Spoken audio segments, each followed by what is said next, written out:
bersyukur pagi hari ini kami datang menghampiri tahta Tuhan. Oleh darah dan tumpah kami dilayakkan masuk dalam hadirat Tuhan.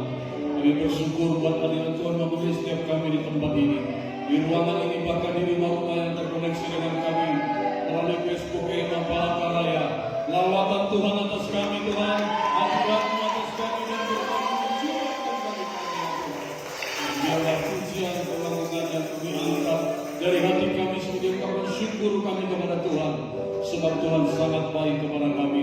Kiranya menyenangkan hati-Mu ya Bapa.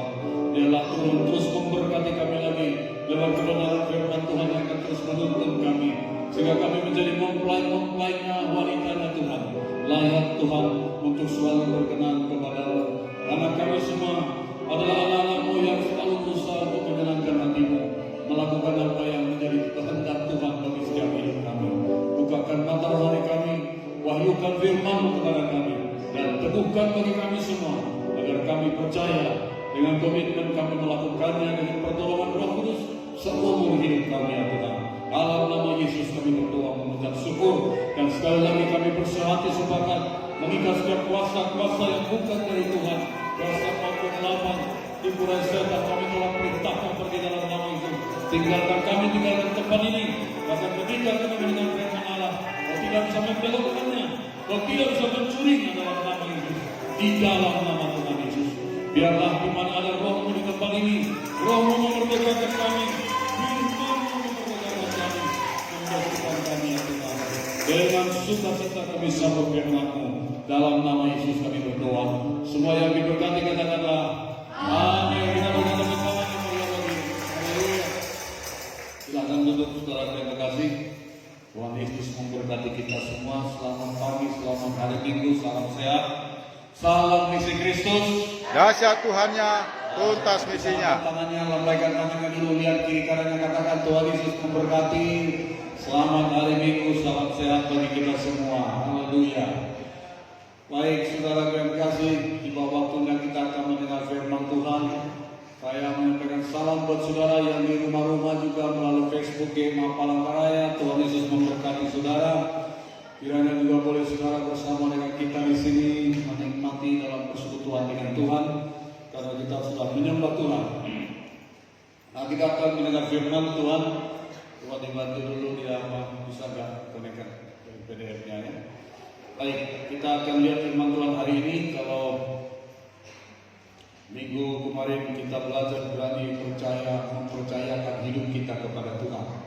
Saudara, karena memang Tuhanlah yang pantas untuk menjadi tempat kita bergantung, mengharapkan sepenuhnya, dan berharap kepada Tuhan tidak akan pernah dipermalukan. Nah, hari ini ada topik yang saya sampaikan, yaitu mengenai belas kasihan, ya, compassion atau belas kasihan. Saudara, nanti hari-hari terakhir ketika dalam pengadilan di tempat tinggi, perkara ini akan menjadi hal yang sangat serius di mata Tuhan, karena rupanya mengenai apa yang kita lakukan dan yang tidak kita lakukan, dan dasarnya adalah belas kasihan dari Tuhan. Nah, saudara dan saya perlu kita memiliki belas kasihan Tuhan hari-hari ini. Karena terlalu banyak orang sekarang menjadi hidupnya menjadi sombong, menjadi egois, mementingkan diri sendiri, tidak peduli orang lain, bahkan orang di sekitarnya. Ditambah lagi dengan gadget-gadget yang kita punya sekarang, saudara, kalau ketemu di ruang publik atau dimanapun, kadang-kadang orang nggak mau tahu dengan kiri kanannya, dia hanya sibuk dengan gadgetnya. Jangan sampai terbawa di gereja, saudara sibuk dengan gadget saudara, dan saudara tidak menikmati hadirat Tuhan. Amin, saudara. Itu yang sedang terjadi. Nah, kemarin saya posting satu postingan mengenai gambling itu ya. Jadi itu memang sedang melanda dunia hari-hari ini sekarang. Nah, sekarang kita perlu minta belas kasihan Tuhan, hati yang berbelas kasihan dari Tuhan, hati yang mau peduli sama seperti Tuhan juga peduli kepada kita. Dan itu nggak jadi seketika, tapi itu perlu dibangun tiap-tiap hari, sampai nanti kita pulang, sampai Yesus datang kali yang kedua. Nah, coba kita lihat firman Tuhan ini, bisa ditampilkan kan? Oh, nah kita berdoa ya. Putri kita ini memang lagi mungkin sudah agak usianya ini, lagi hang terus, tapi kita doa supaya Tuhan bisa berikan terbaik lagi ya. Dan bahan-bahan lebah kita atau bahan-bahan lagi dokumen-dokumen ada di situ, jadi memang kita berat. Nah, kita baca dulu Matius 25. Kalau bisa ditampilkan, coba usahakan yang pelan-pelan saja. Nanti retak lagi kalau bisa. Matius 25 ayat 35 sampai 40. Matius 25 ayat 35 sampai 40. Kalau ketemu bukalah Alkitab saudara, karena saya lihat belum bisa ini diakses. Ya. Oke, kalau dapat katakan amin. Matius 25 pasal 25 ayat 35 sampai 40. Baik, kita baca mulai ayat 35, 2-3 ya. Sebab ketika aku lapar, kamu memberi aku makan. Ketika aku haus, kamu memberi aku minum. Ketika aku seorang asing, kamu memberi aku tumpangan. Ketika aku telanjang, kamu memberi aku pakaian. Ketika aku sakit, kamu merawat aku. Ketika aku di dalam penjara, kamu mengunjungi aku. Maka orang-orang benar itu akan menjawab dia, katanya, Tuhan, bila manakah kami melihat engkau lapar dan kami memberi engkau makan, atau haus dan kami memberi engkau minum? Bila manakah perang asing dan kami memberi engkau tumpangan, atau telanjang dan kami memberi engkau pakaian? Bila manakah kami melihat engkau sakit atau dalam penjara dan kami mengunjungi engkau? Dan raja itu akan menjawab mereka, aku berkata kepadamu, sesungguhnya segala sesuatu yang kamu lakukan untuk salah seorang dari saudaraku yang paling hina ini, kamu telah melakukannya untuk aku. Amin. Nah saudara, ini satu hal yang Tuhan mau katakan kepada kita hari ini, bahwasanya kita sebagai anak-anak Tuhan harus membangun rasa belas kasihan, hati yang berbelas kasihan dalam hidup kita. Hati yang penuh belas kasihan yang sebenarnya sumbernya itu tidak dari diri kita sendiri, tetapi itu sebenarnya dari Tuhan Yesus sendiri. Ya, karena Tuhan telah mencurahkan kasih-Nya dalam hati kita. Saudara yang kekasih dalam nama Yesus, itu ditulis dalam Roma 5 ayat 5. Terus lanjut terus kan, tarik terus ke atas, bisa tarik terus, diklik-klik aja biar naik. Roma 5 ayat 5 dikatakan terus lagi terus. Ya, terus lagi. Roma 5 ayat 5 dikatakan seperti ini, dan pengharapan tidak mengecewakan karena kasih Allah telah dicurahkan di dalam hati kita oleh Roh Kudus yang telah dikaruniakan kepada kita. Nah, saudara perhatikan ini. Tadi Tuhan bilang ini sebenarnya waktu pengadilan tahta Tuhan ya. Di situ pas dalam konteksnya disebut perikop akan dipisahkan kambing dengan domba. Domba di sebelah kanan, kambing di sebelah kiri.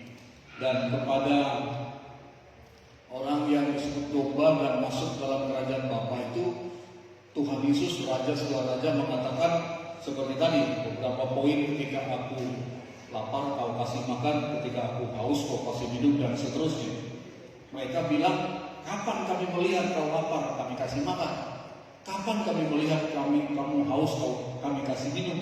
Karena secara badani, secara kasat mata, mereka nggak pernah ketemu, mereka nggak pernah lihat. Saudara, sampai kita sekarang pun begitu ya, karena Yesus itu sudah secara manusia, dia sudah mati dan bangkit sekarang sorga. Tapi Tuhan Yesus berkata, apa yang kamu lakukan kepada salah seorang yang saudaraku yang paling hina ini, itu kamu telah melakukannya kepada. Nah ini yang mau kita angkat hari ini bagi kita anak-anak Tuhan, supaya walaupun memang ada konsep dalam kekristenan, kita selamat masuk surga itu bukan karena berbuat baik. Kita diselamatkan bukan karena perbuatan baik usaha manusia, tetapi bukan berarti orang Kristen kurang atau tidak peduli dalam hal perbuatan baik. Amin saudara. Bahkan sebenarnya justru kita anak Tuhan, justru kita orang percaya harus lebih maksimal dalam hal berbuat baik, dalam berbelas kasihan. Karena itulah tanda sebagai orang-orang yang sudah diselamatkan oleh Tuhan. Jadi jangan salah prinsipnya. Amin saudara. Nah saudara, kan banyak orang berpikir begitu, kan bukan karena berbuat iman. Ya iman itu juga harus dibuktikan dalam tindakan nyata kita. Orang akan tahu kita anak Tuhan juga dari kita berbuat baik itu tadi. Lebih jauh nanti orang itu terbuka, baru kita beritakan Injil, maka orang itu bisa selamat. Amin saudara. Dan kemampuan, potensi untuk bisa melakukan hal yang baik, berbuat baik atau berbelas kasihan itu sudah ditanam Tuhan dalam diri kita. Dari mana sumbernya? Roma 5 ayat 5 tadi berkata, dan pengharapan tidak mengecewakan, karena kasih Allah telah dicurahkan di dalam hati kita oleh Roh Kudus yang telah dikaruniakan kepada kita. Kapan kita menerima Roh Kudus? Ketika saudara dan saya terima Tuhan Yesus sebagai Tuhan dan Juru Selamat, maka saat itu juga Roh Kudus dari Allah berdiam di dalam hati saya dan saudara. Dan Roh Kudus itu adalah Allah itu sendiri, kasih itu sendiri. Itulah yang membuat saya bisa mengasihi, itulah yang membuat saudara bisa mempunyai hati yang berbelas kasihan. Amin saudara. Jadi jangan bilang saya memang begini situasinya, saya memang bawaan saya begini, enggak saudara.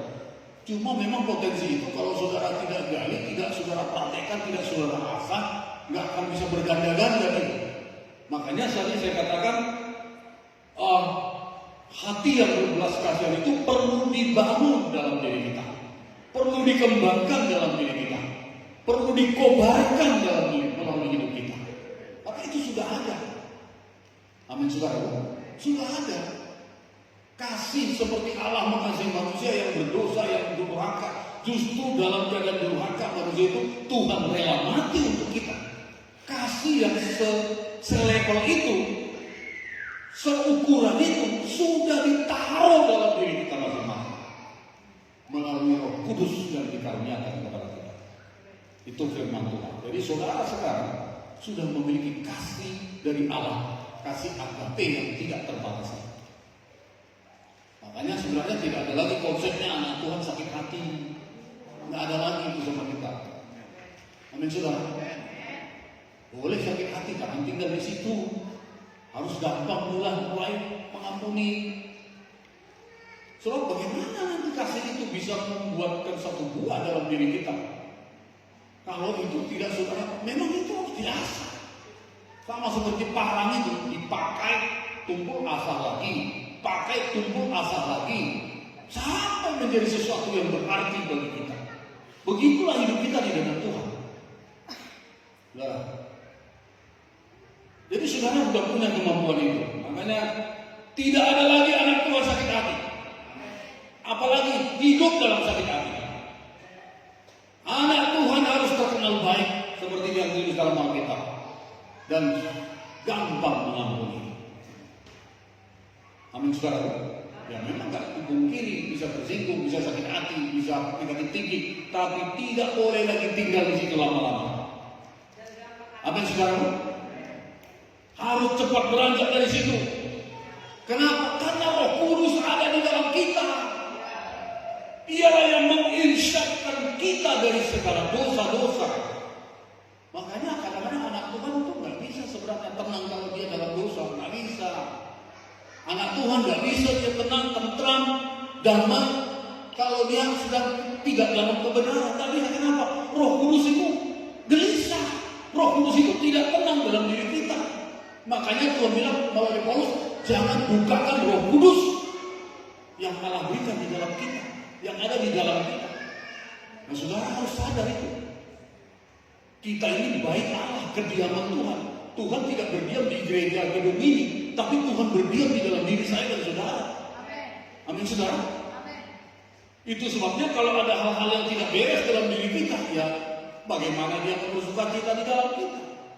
Bagaimana dia mau bersuka cita, senang di dalam diri kita? Tidak mungkin saudara. Nah itulah sebabnya kita perlu terus usahakan dan bangun.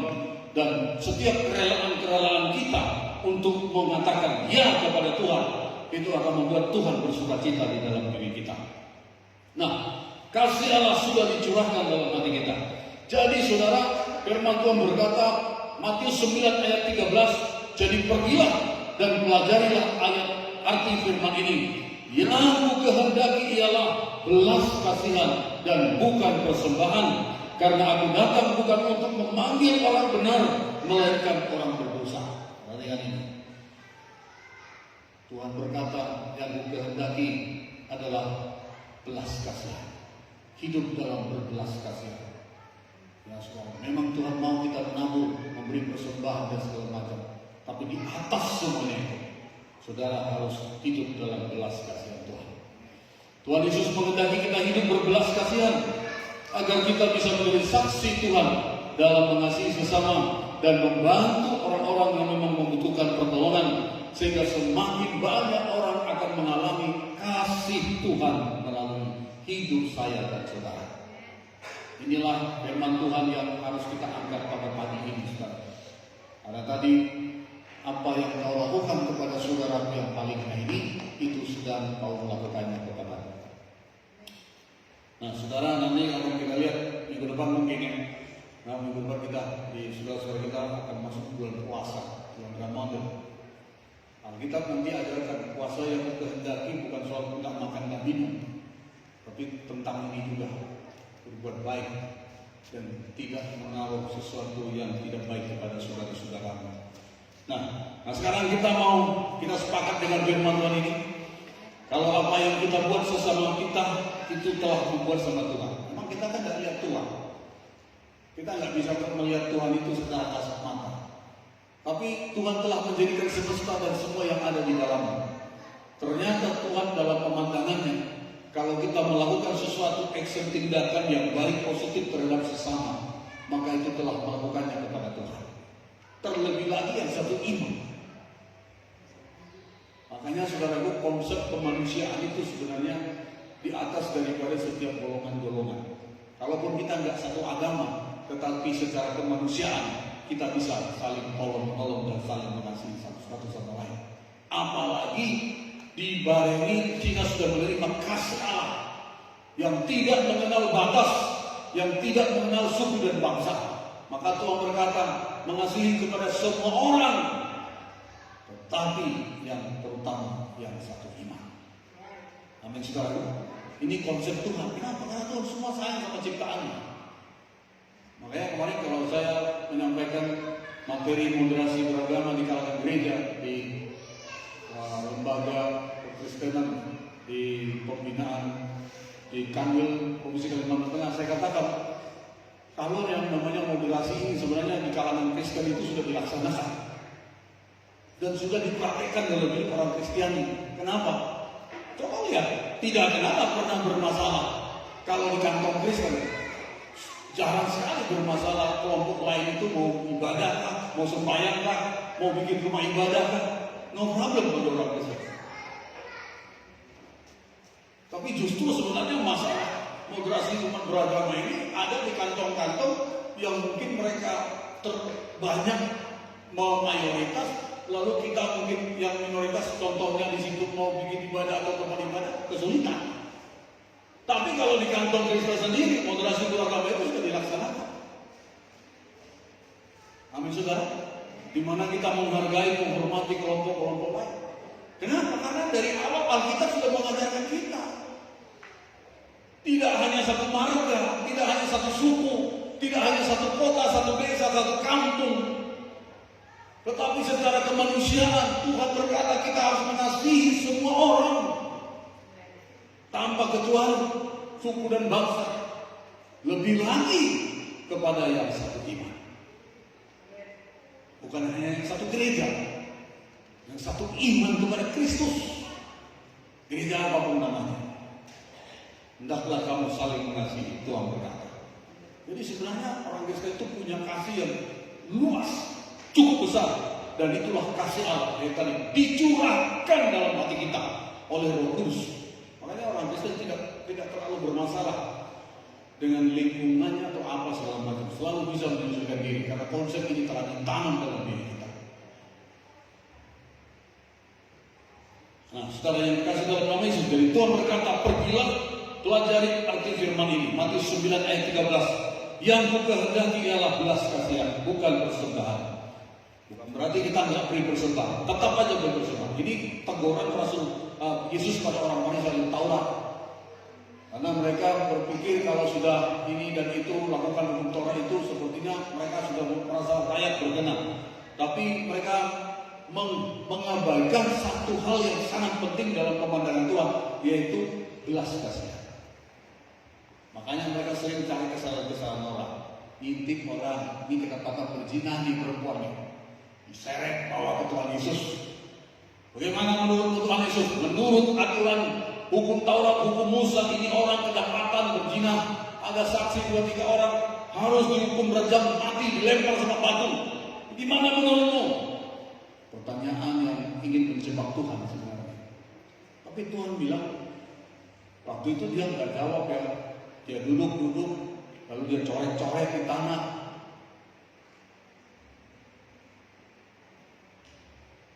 Mereka desak Tuhan, gimana Tuhan? Ada orang yang menafsirkan waktu Yesus mencoret-coret di tanah itu sebenarnya menyebutkan dosa-dosa manusia yang begitu banyak. Kamu pencuri, kamu juga berdusta, kamu walaupun ahli Farisi ahli Taurat sombong. Itu yang dicoret-coretkan di situ. Lalu dia bilang, nggak ngerti-ngerti juga orang ini, gimana Bu? Nah sudahlah, udah siapa di antara kalian yang nggak ada dosanya? Dialah yang pertama coba lempar wanita ini.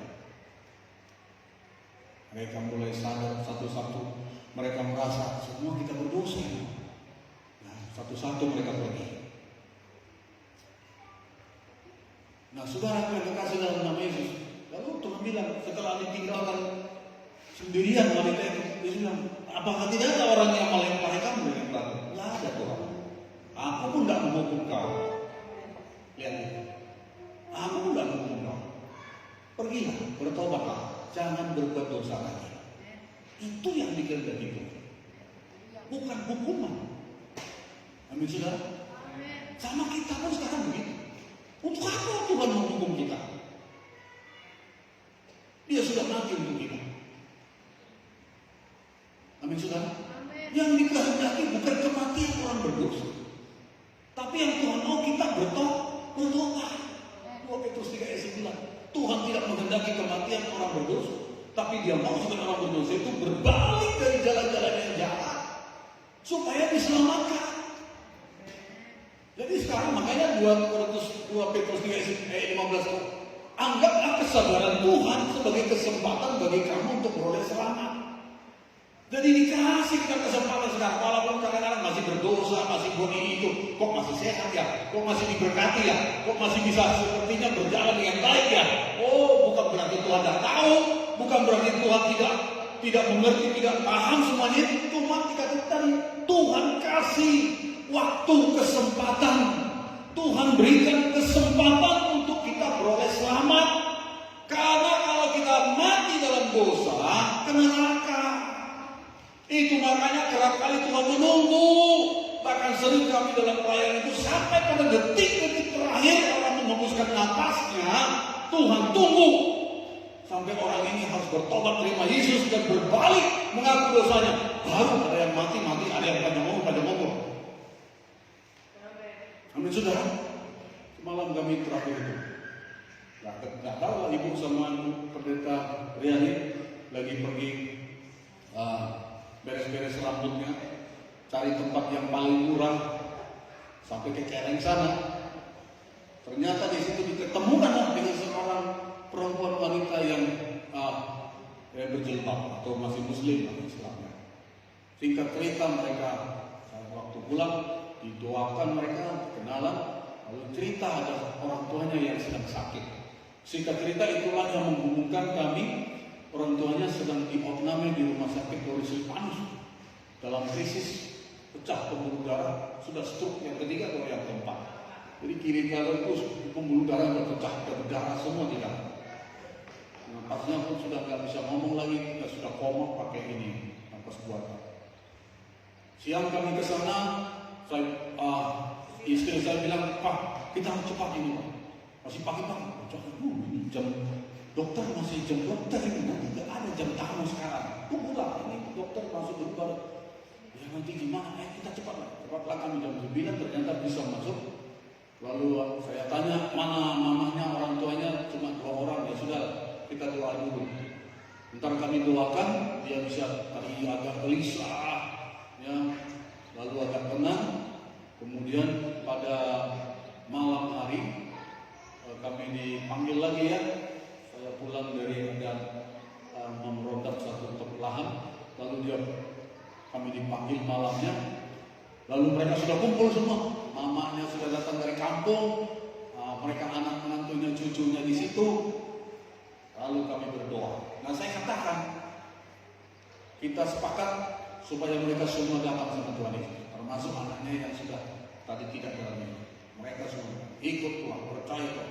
Yesus jalan kebenaran dan hidup. Hanya Yesus yang berani berkata, akulah jalan kebenaran dan hidup, karena memang Dia Tuhan. Jadi jangan tinggalkan Yesus. Singkat cerita kami berdamaikan, lalu kita berdoa. Saya katakan, kita minta sama Tuhan, kalau memang masih ada pekerjaan orang tua ini yang belum selesai hidupnya, kita doa dia sehat dan panjang umur. Waktu dia masih sembuh, Tuhan berikan dia kesempatan. Tapi kalau memang sudah waktunya dia pulang, apakah kita sepakat supaya kita doakan bersama Tuhan?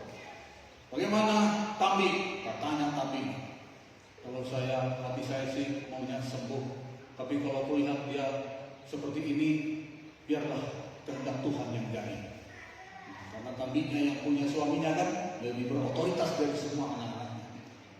Maka saya sudah melihat pasti ini sudah akan pulang kalau begitu.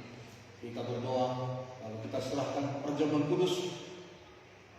Jam 11 kami pulang, jam 2 subuh sudah dipanggil Tuhan. Kemudian jam 4 pagi kami telepon, jam 5 subuh kami ke ruang jenazah. Karena mereka orang Kristen sebenarnya dari daerah Tambo, tapi mereka nggak tahu pendeta siapa yang bisa tolong.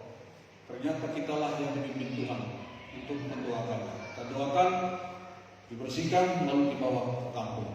Nah, saudara, saya melihat Tuhan itu sangat-sangat baik. Tuhan menghargai imannya. Sampai-sampai dalam sedetik itu pun Tuhan harus membawa kami berurusan dengan orang ini yang bukan cuma kita, bukan kita kenal. Tetapi karena Tuhan memperhitungkan iman ya, dan juga doa-doa daripada anak-anaknya. Itu yang saya katakan tadi. Saudaraku, saya percaya lihat kesehatan istrinya, anak-anaknya, kita berdua menyerahkan. Saya tahu Bapak itu bisa dengar suara saya karena dia respon, keluar air mata dan ini. Tapi dia tidak bisa ngomong lagi karena sudah stroke ya. Adalah kesempatan yang Tuhan berikan untuk dia bisa diselamatkan datang kembali kepada Tuhan. Nah saudaraku, begitulah besar kasih Tuhan kepada kita. Itu sebabnya tadi Tuhan berkata, aku pun tidak menghukum engkau, pergilah, jangan bikin dosa lagi. Itu belas kasihan. Amin saudara. Itu belas kasihan. Kalau sekiranya Tuhan tidak ada belas kasihan, sama seperti orang Farisi, yang ada adalah penghukuman dan penghakiman dan pengucilan, tidak diterima. Nah saudara, itu yang Tuhan ajarkan. Pergilah dan pelajari arti firman ini, Matius 9:13. Yang ku kehendaki ialah belas kasihan. Saudara dan saya perlu membangun ini dalam hidup kita. Orang tua terhadap anak, atau sesama istri dengan suami, atau kita dalam berjemaah dalam pelayanan, ini harus kita bangun. Sebab kalau Yesus pun melakukan hal yang sama kepada kita, maka kita pun harus melakukan hal yang sama. Kalau Tuhan tidak belas kasihan sama kita, mungkin gak lama kita ini menjadi apa kan? Gak ada artinya kita. Kalau Tuhan menghitung-hitung kesalahan kita, kalau Tuhan menghitung-hitung pelanggaran kita, tidak ada satupun kita yang layak. Amin saudara. Nggak ada yang layak. Tapi Tuhan berbelas kasihan sama kita. Diterimanya saya, diterimanya saudara. Dan walaupun sekarang faktanya masih banyak hal yang harus kita rubah, faktanya masih banyak hal kita harus perlu bertobat dalam kebenaran. Tuhan punya iman kepada kita. Tuhan melihat saudara dan saya, Dia berkata, barang siapa yang ada dalam Kristus Yesus, ia adalah ciptaan baru, yang lama berlalu, yang baru sudah datang. Itu iman Tuhan kepada kita. Itu hati Tuhan kepada saya dan saudara. Itu visi Tuhan, doa Tuhan kepada saya saudara. Walaupun faktanya banyak kita orang Kristen sudah ikut Kristen, sudah ikut Tuhan puluhan tahun, tapi masih tidak sedikit yang masih menyakiti hati Tuhan dalam hidupnya. Tidak sedikit yang masih bermain-main dengan dosanya. Tidak sedikit yang masih tidak mau tahu dengan kebenaran. Tapi Tuhan melihat saudara dan saya itu dengan kasih-Nya, dengan belas kasihan yang tidak terbatas. Makanya saudaraku, jangan mempermain-mainkan kasih Tuhan itu. Amin saudara. Jangan sia-siakan belas kasihan Tuhan itu. Saya bilang sama anaknya, tidak ada yang bisa mengampuni dosa manusia selain Tuhan Yesus. Cari di manapun, cari di kitab manapun, cari di ajaran manapun, tidak akan ada satu pribadi yang bisa berkata dosa kita diampuni. Hanya Tuhan Yesus yang bisa mengampuni dosa. Amin saudara. Itulah Tuhan kita. Makanya saya bilang jangan tinggalkan Tuhan Yesus. Kembali kamu sama Tuhan Yesus. Dan setelah dia minta ampun sama ayahnya, suaminya juga di sini. Kami merasa itulah yang membuat ayahnya tenang pulang kepada Bapak Yesus. Karena itu satu dari 10 anaknya, cuma satu itu yang menyimpang.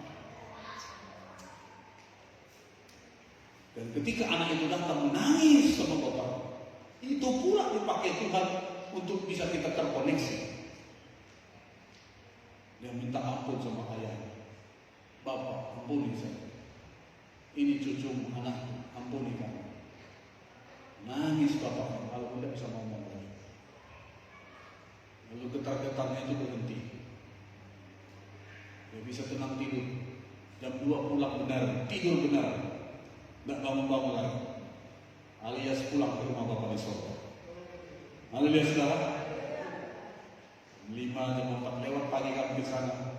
Karena sudah ditelepon, Pak Pendeta bisa datang di sini doakan kami. Bapak sudah pulang. Kita peluk mereka menangis. Itu yang terbaik kepada Tuhan. Nah saudara, saya melihat belas kasihan Tuhan itu luar biasa. Hiduplah berbelas kasihan. Jangan batasi kasih Tuhan. Memang tidak dipungkiri kadang bisa saudara cengkel, ya, bisa mandek hatinya, dongkol, ya. Karena memang kadang-kadang rasanya kok kawan ini begini. Gak habis pikir aku, kita bilang, ya kan? Gak masuk akal.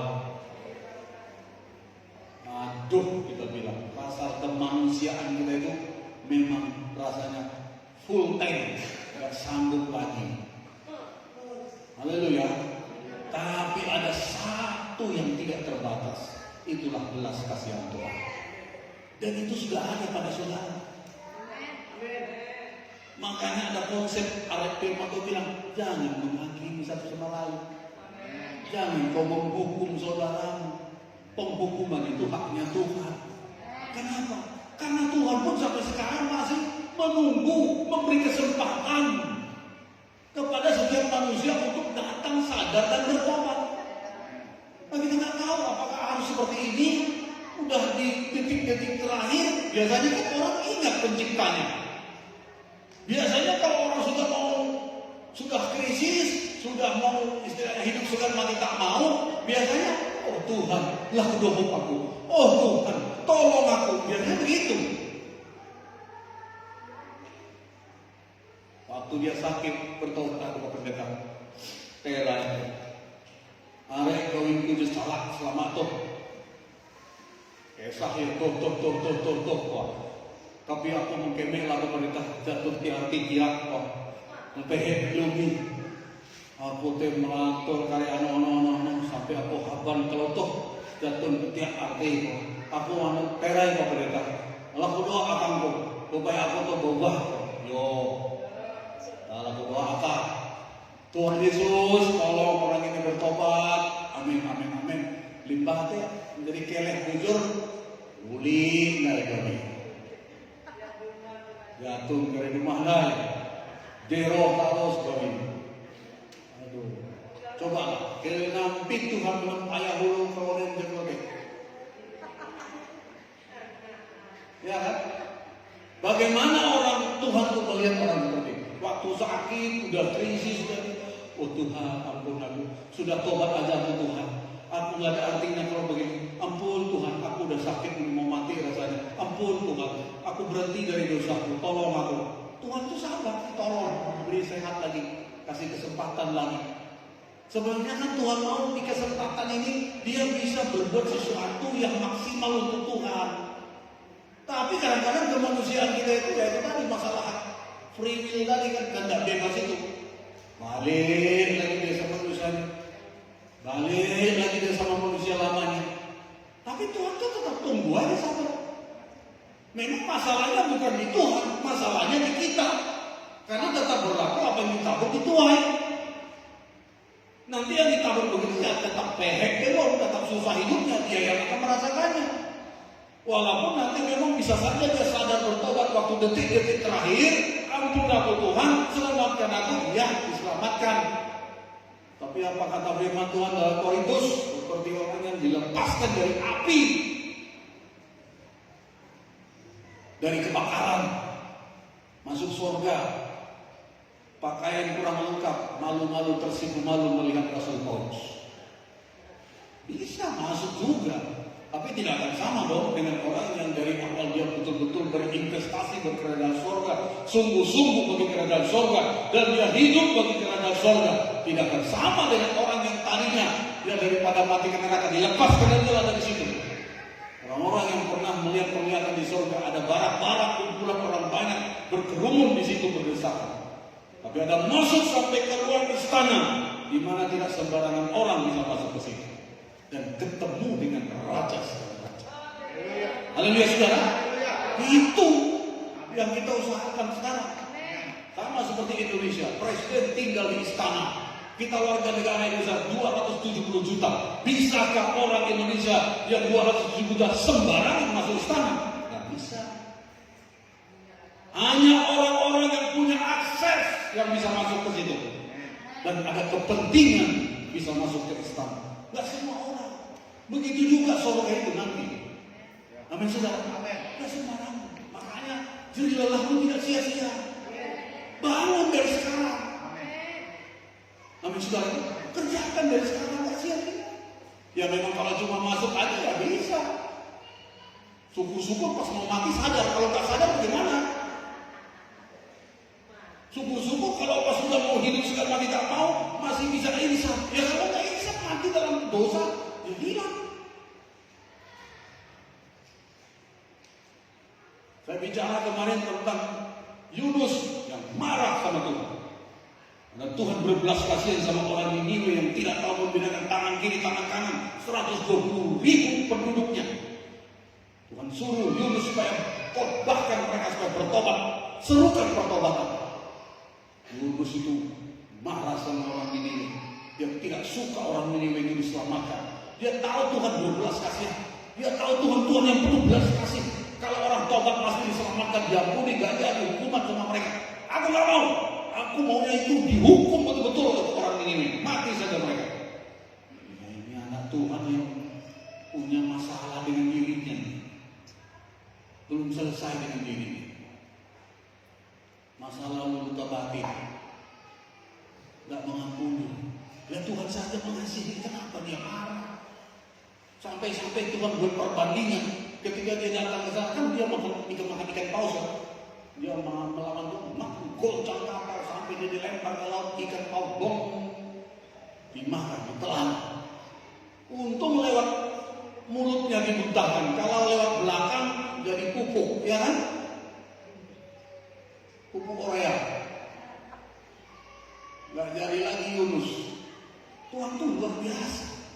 Masih dikasih kesempatan sampai ikan itu pun patuh sama Tuhan. Udah muntahkan ke darat.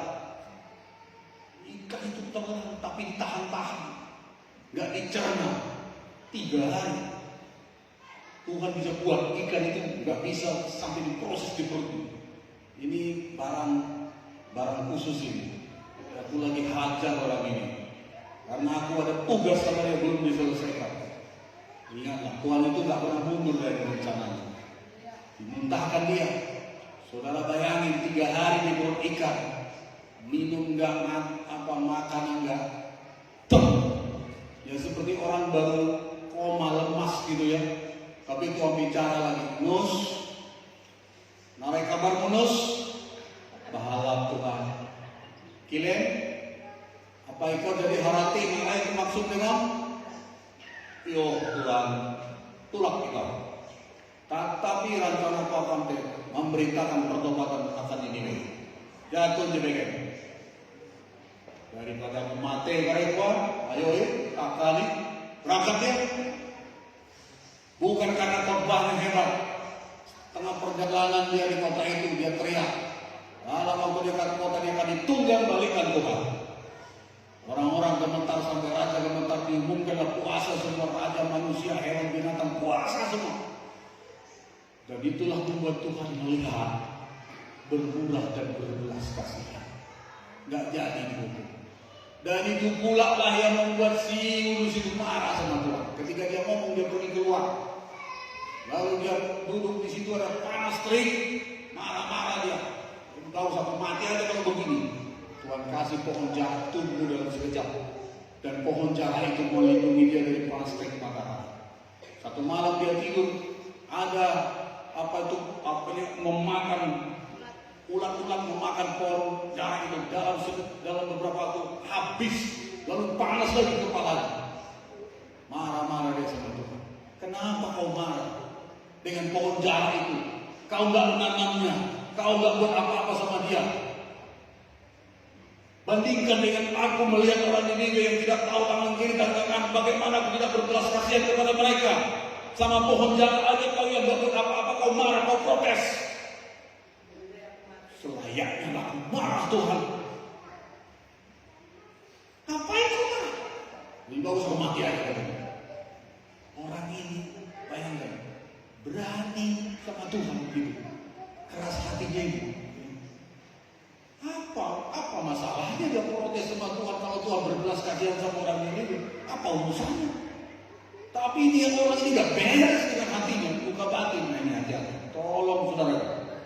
Kadang-kadang masalahnya bukan dengan orang lain, bukan siapa-siapa, tapi kita ini sedang ada dalam persoalan, dalam permasalahan. Gak ada kaitannya itu Yunus memang dia punya konsep. Yunus dia berpikir keselamatan hanya datang untuk orang Yahudi. Itu orang Niniwe bukan orang Yahudi, harus dimusnahkan saja. Jadi ada kebencian, tidak ada belas kasihan. Walaupun dia hamba Tuhan. Haleluya saudara. Dan saya percaya ini orang punya trauma dengan dirinya pada masa lalu. Dan itulah yang selalu menghalangi dia untuk menyampaikan belas kasihan Tuhan dalam pelayanannya. Nah hati-hati saudara. Jangan sampai bisa aja orang diurapi luar biasa. Bisa aja orang punya karunia luar biasa, tapi bisa tidak beres dengan dirinya, dengan masa lalunya. Jangan itu menjadi penghambat bagi kita untuk mengalirkan belas kasihan Tuhan kepada orang-orang. Amin saudara. Ukurannya adalah Tuhan sampai sekarang mengasihi kita.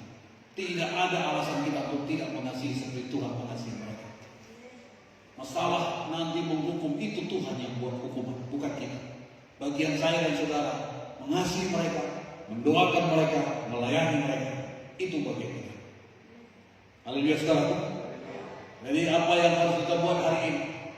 Mari kita katakan oleh Tuhan, pergilah dan yang kukhendaki ialah belas kasihan. Jadi kalau sampai hari ini ada sesuatu dalam hatimu kepada orang, cepat-cepatlah mengampuni, cepat-cepat selesai. Marah boleh, tapi jangan sampai matahari terbenam. Artinya daging masih diproses. Sakit hati boleh, karena nggak kita bisa pungkiri, tetap itu akan bisa muncul. Tapi jangan tinggal di situ, jangan berlama-lama di situ. Cepat selesai. Haleluya saudara, supaya kasih Tuhan itu bisa mengalir dengan deras dan bisa kita menjadi berkat bagi banyak orang. Nah, ada 3 poin saya singkat. Beberapa poin bagaimana supaya kita bisa dipenuhi dengan belas kasihan. Apa yang harus kita buat? Yang pertama, belajar memperhatikan kepentingan orang lain. Filipi 2 ayat 34 ini konsep Yesus.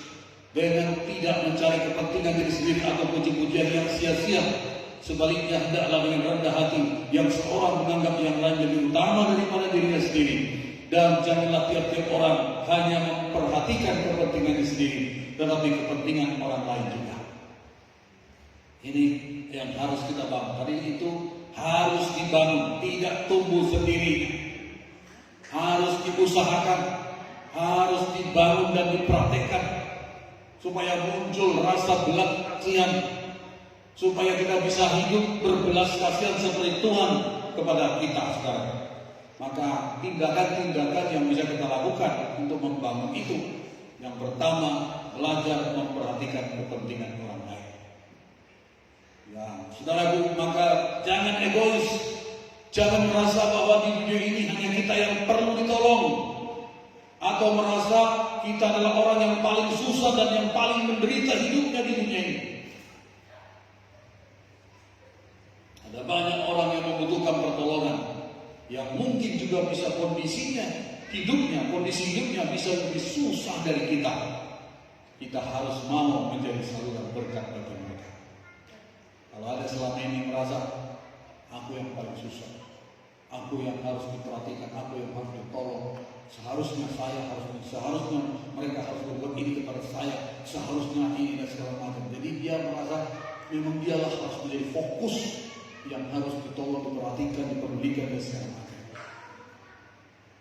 Itu prinsip datang sama Tuhan yang saya katakan beberapa kali. Datang sama Tuhan lalu mau mengambil berkat salib. Dia tahu salib Yesus menyembuhkan, salib Yesus menyucikan, salib Yesus membangkitkan, salib Yesus menjadi keselamatan. Lalu dia terima, aku percaya, aku klaim dalam nama Yesus. Betul. Tapi saudara, jangan sampai pada titik itu saja. Sekarang waktunya saya dan saudara mau pikul salib itu. Amin saudara. Tidak salah saudara mengklaim janji-janji salib. Di atas salib dosa kita dihapus. Di atas salib biru-birunya menyembuhkan. Di atas salib kemiskinan kita ditanggung. Di atas salib dosa kita, keselamatan kita dicabut. Iman bagus.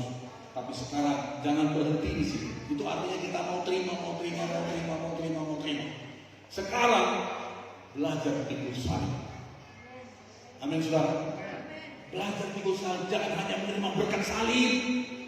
Karena Yesus berkata, barang siapa ikut aku, tidak hanya terima berkat salib, tapi mau pikul salib. Itu murid Yesus. Pikul salibnya dan menyangkal diri. Itu murid. Nah ini yang Tuhan katakan supaya kita bisa menjadi anak-anak Tuhan yang mulai bertumbuh dalam belas kasihan. Belajar untuk memperhatikan kepentingan orang lain. Nah ini pikul salib. Tidak lagi diri kita yang harus dapat, tapi waktunya kita harus pikul, ambil bagian, ambil beban Tuhan. Pikul beban Tuhan. Amin. Itu namanya kita mulai berdampak.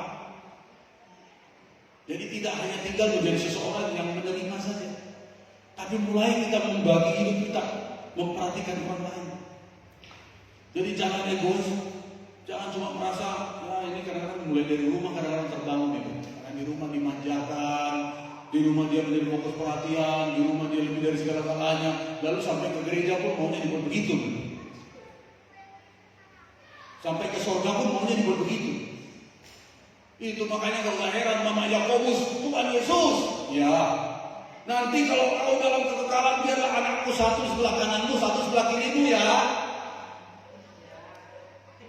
Yang ngomong bukan anaknya, yang ngomong mamanya malah. Apa urusannya? Murid Yesus itu anaknya dua, ledakan mamanya, KKN. Bisa lah Tuhan, nanti anakku, ini kan anakku ini dua muridmu. Biarlah nanti satu di kiri, satu di kananmu ya Tuhan. Itu bukan urusanmu, kata Yesus. Emang kau bisa minum cawan yang minum, salib yang pikul, bisa? Itu nanti Papa yang ngaturnya. Pokoknya lakukan bagianmu sungguh-sungguh. Kira-kira gitu. Oh saya begitu, sekarang lakukan aja yang terbaik. Masalah itu nanti Tuhan yang atur bagi kita. Rezeki berkat Tuhan yang atur bagi kita. Kemuliaan mahkota Tuhan sudah sediakan bagi kita. Jadi lelah kita tidak ada sia-sia. Berlomba saja untuk melakukan apa kata Tuhan. Berlomba saja untuk membuat hidup kita berdampak bagi orang lain. Kalau soal persoalan, semuanya orang punya persoalan. Siapa sih nggak punya persoalan? Siapa sih yang nggak kekurangan duit? Siapa sih yang nggak punya pergumulan? Semua kita punya. Tapi dalam ketika kita punya persoalan, punya pergumulan, masih ada hati yang mau ingin menolong orang. Ini luar biasa. Haleluya. Kadang-kadang gak hanya banyak uang kita, gak hanya banyak yang punya kita, tapi tergerak hati kita untuk menolong orang. Itu belas kasihan Tuhan. Kalau enggak, kita udah egois. Ngapain aku mikirin kamu? Aku aja uyuk, aku aja susah, aku aja kurang, mending mikirin kamu lagi. Para sudi ya kan? Bisa kalau egois begitu. Tapi kasih Tuhan membuat kita nggak bisa.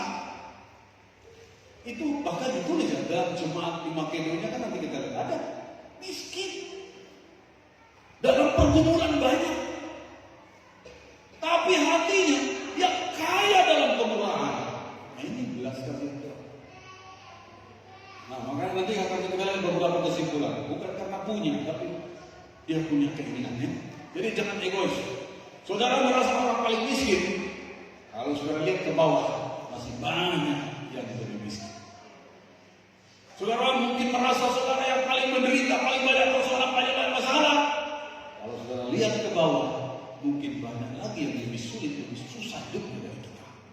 Itulah makanya Paulus beberapa kali mengatakan, mengucap syukurlah dalam segala. Mengucap syukurlah dalam segala. Syukuri aja. Nikmati. Pengkhotbah mencatat, orang yang bisa menikmati apa yang dikaruniakan Allah, itu kasih karunia. Saudara pernah melihat, memperhatikan orang banyak duit, banyak harta benda, banyak semua, tapi gak bisa makan enak. Aduh, gak bisa makan gula, gak bisa makan uyah, garam, gak bisa makan yang manis, gak bisa makan daging, gak bisa makan sayur, asam urat, oh semua gak bisa. Untuk apa? Duit banyak. Coba.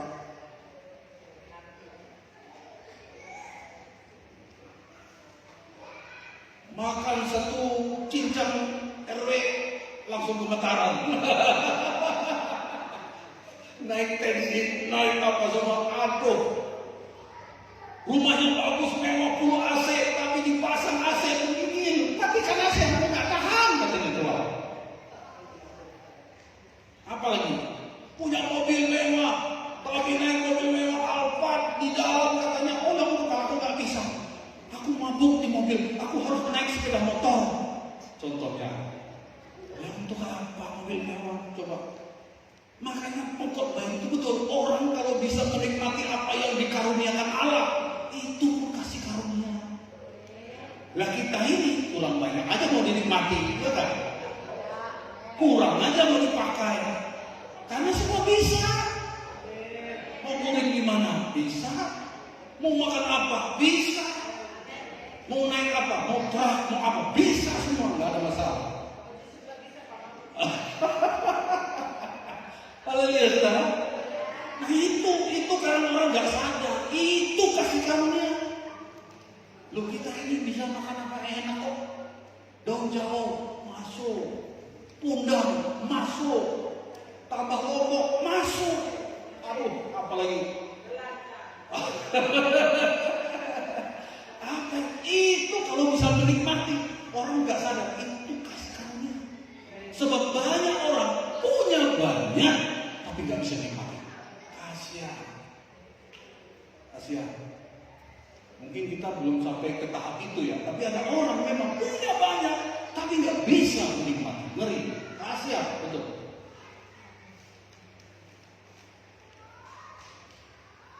Jadi bersyukurlah. Walaupun kita belum punya banyak, tapi dikaruniakan menikmati banyak. Puji Tuhan. Itu berkah itu ya. Makan rendang bisa, makan sayur bisa, apapun, nasi bisa, jalan sehat, mau kemana bisa, itu berkah. Itu syukuri itu. Ya. Jangan cuma berpikir kita ini gak ada mobil, kita ini segini, kita ini segini. Ya, nggak habis-habis kawan. Saudara lebih berbahagia kalau bisa menikmati apa yang ada daripada orang yang punya segalanya tapi nggak bisa menikmatinya. Saudara akan lebih berbahagia. Karena kita kurang menyadari itu. Kadang kurang kita menyadari. Orang kadang kena matahari udah kayak apa? Aduh. Orang luar negeri cari matahari ke Pulau Bali. Coba, aneh-aneh kan manusia kan? Karena di negerinya matahari cuma 1-2-3 bulan, habis itu gelap, es dan segala macam. Lalu dia harus cari matahari ke Indonesia, ke Pulau Bali lagi. Lalu datang kita orang Palangkaraya, itu biasa. Jadi hatalah pada huncung jika bingung untuk begitu, nah di hadap itu kau nak salingin dia, belasuk dia. Aku contoh. Ini manusianya itu gak bisa puas-puas lalu. Lah kalau gak ada matahari nanti gimana? Hujan terus, ngomel juga kita.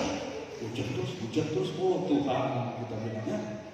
Ini memang itu selama bumi ada, musim hujan menabur itu panas dingin itu ya terus berjalan. Termasuk orang miskin yang tetap ada, orang kaya ada. Itu Yesus bilang, selama ini orang miskin akan tetap ada padamu. Tapi aku gak selamanya tinggal di antaramu.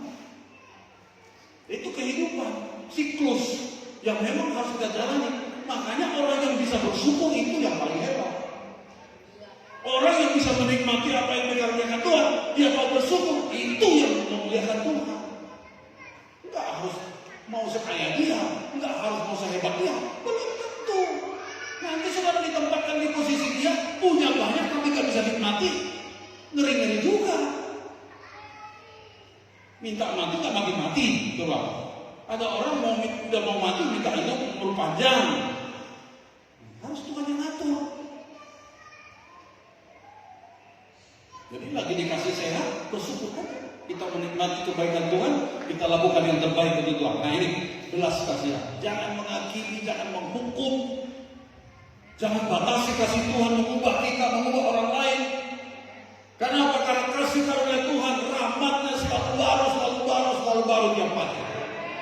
Punya konsep seperti itu.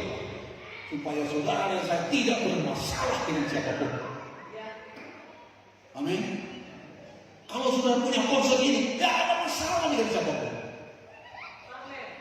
Loh, benar gak? Kalau sudah punya konsep ini, bersedia. Lawan wanita yang dibilang sama ahli Taurat, ini kenapa kan berzina nih? Menurut hukum Musa ini harus dilempar sama batu. Gimana menurutmu? Yesus nggak mau menghakimi wanita ini. Bahkan yang ditulis-tulis itu, kamu sebenarnya berzina juga, kamu sebenarnya pengerampok juga, kamu sebenarnya pencuri juga. Makanya bilang, siapa di antara kamu yang nggak ada dosanya? Dia belum melempar wanita ini. Ternyata sadar juga mereka berdosa juga, kita ini nggak pantas kita kalau begitu. Bully kita dong, bully mereka. Ada yang melempar kamu, menghukum kamu? Enggak ada. Aku pun tidak menghukum kamu. Bertobat aja ya. Itu Tuhan suruh. Itu yang harus kita buat sekarang. Bukan hukum Taurat. Hukum Taurat sudah lewat dari situ.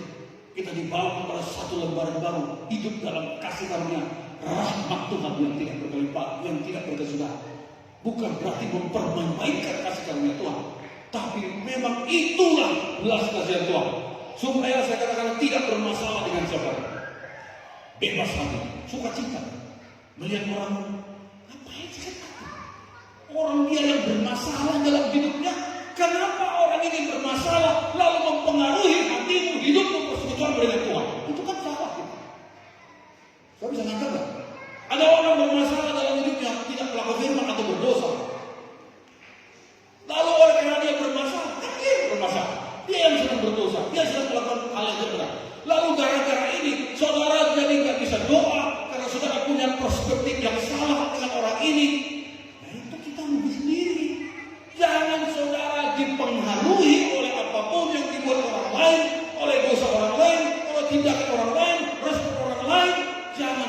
dipengaruhi oleh engkau harus tetap menjadi orang yang mengasihi Tuhan, melakukan firman, mengasihi dengan belas kasihan, karena engkau hidup dengan prinsip kebenaran firman Tuhan. Jangan diragukan. Lalu dari bermasalah, sama seperti Yunus. Loh, kenapa Yunus jadi bermasalah? Tuhan aja nggak bermasalah dengan orang yang mau dihukum kok, ya kan? Orang Niniwe. Tapi orang ini bermasalah dengan diri. Ngapain dia bermasalah? Ya kalau Tuhan memang begitu, ikuti aja Tuhan. Tuhan bilang ampuni, ikuti aja walaupun di sini ada gitu ya. Tuhan bilang berdamai aja walaupun di sini. Dan itulah yang membuat saudara memiliki hati yang berbelas kasihan. Yang sampai di sini diberkati, katakan amin. Haleluya. Saya lanjut ya, saya tidak bahas semua. Nomor 2, lanjut, nomor 2 terus lagi ya.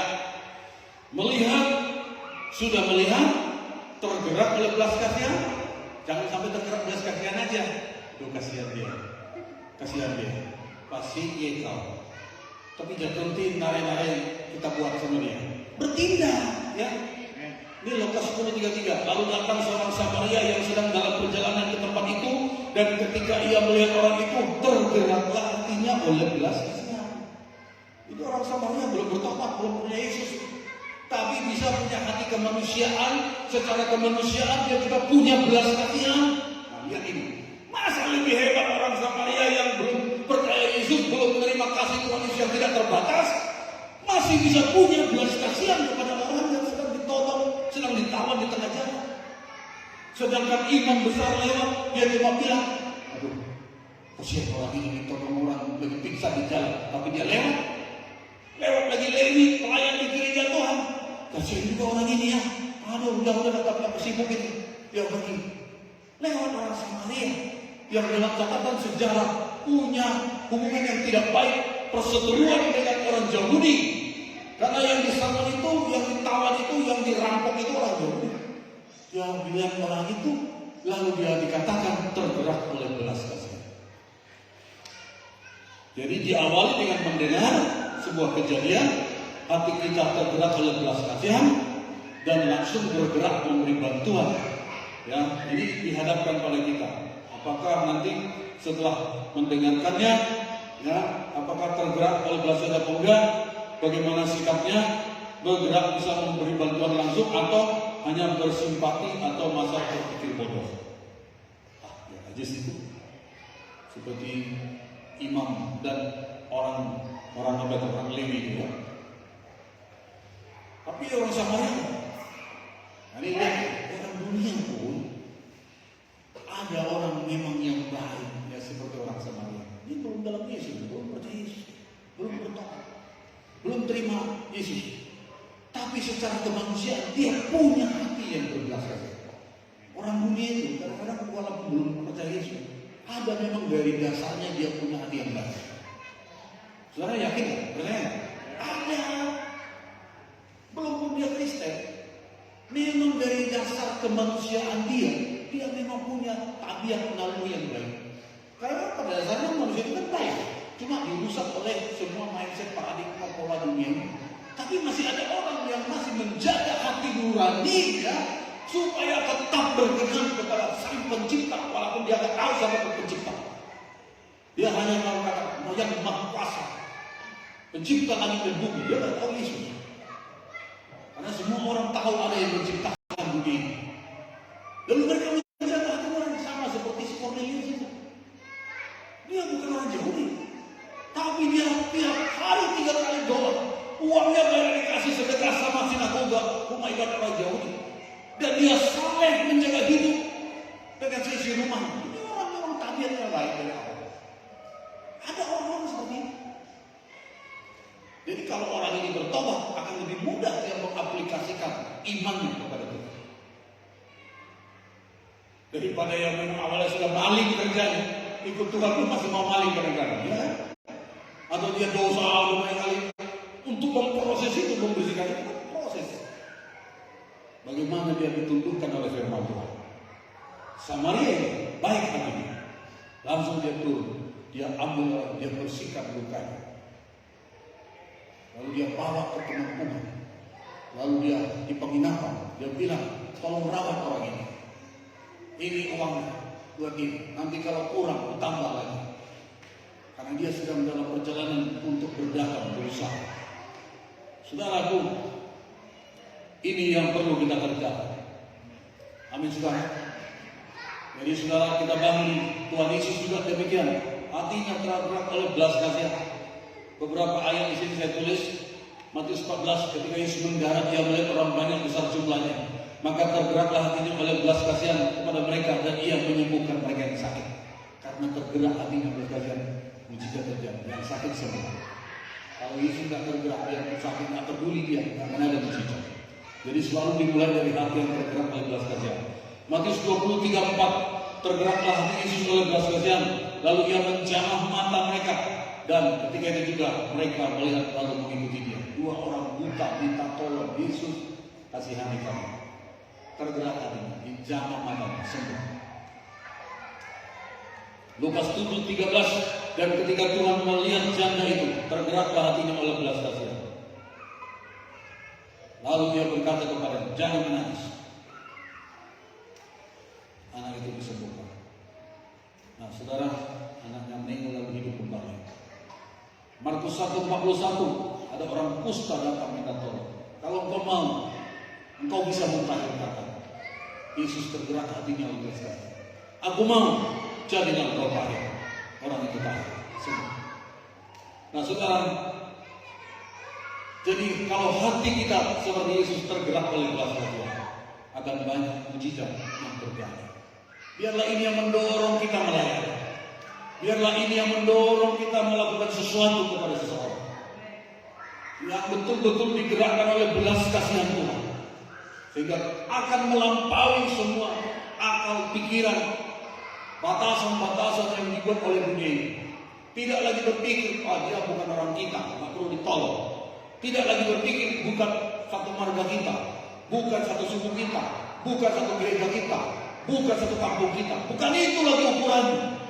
Belas kasihan Tuhan itu mencakup semua yang dijadikannya tanpa batas, saudara.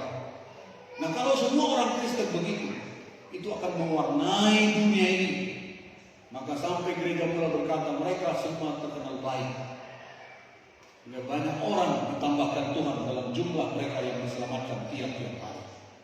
Biarlah saudara dan saya anak Tuhan terkenal baik, dimanapun saudara berada. Amin, saudara. Dan itu nggak bisa jadi begitu saja.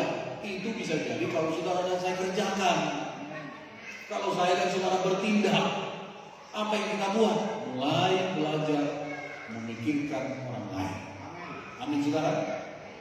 Kadang-kadang sama kita pun tidak cukupnya. Kadang-kadang sama kita pun terbatasnya. Tapi mau kita tergerak untuk membagi, menolong. Itu yang Tuhan mau.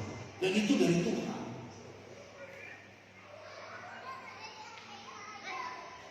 Beberapa kali kami harus melepaskan yang terakhir yang ada pada kami. Karena memang orang itu kita tidak tahu, tapi Tuhan menggerakkan. Harus dilepaskan yang masih sisa. Ternyata Tuhan tidak tinggal diam. Tidak waktu lama Tuhan mengembalikan.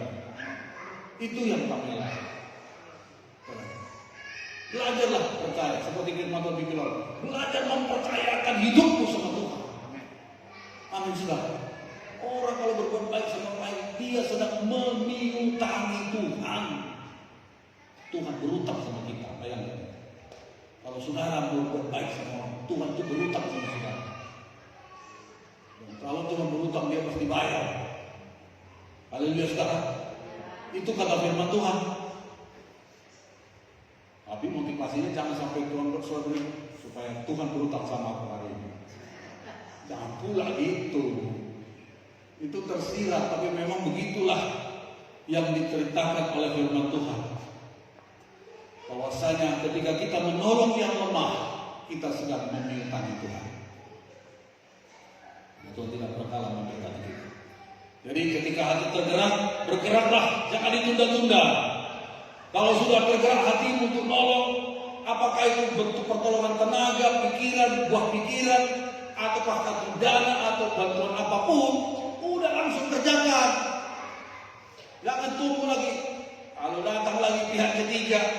ngomong lagi, berubah lagi konsepnya. Memang betul yang kau bilang ini. Tapi kita harus berhikmat karena yang ulang juga.